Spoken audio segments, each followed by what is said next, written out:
I grew up in Washington, D.C. I was born in Chicago, but I moved when I was just a baby. I grew up in Washington, D.C.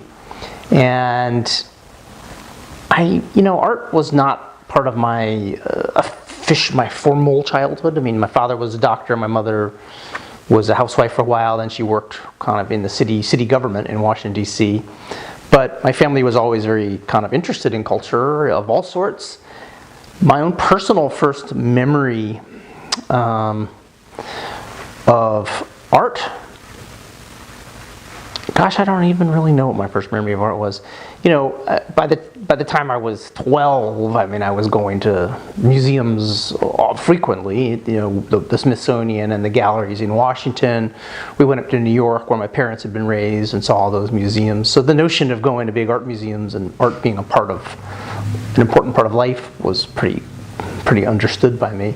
Literature, I read books constantly. As a kid, it was like a big activity of mine. But again, books never seemed like art to me. They just seemed like things you engaged with and communicated with. So I don't know how art, the notion of art snuck into my consciousness. A little bit of a mystery.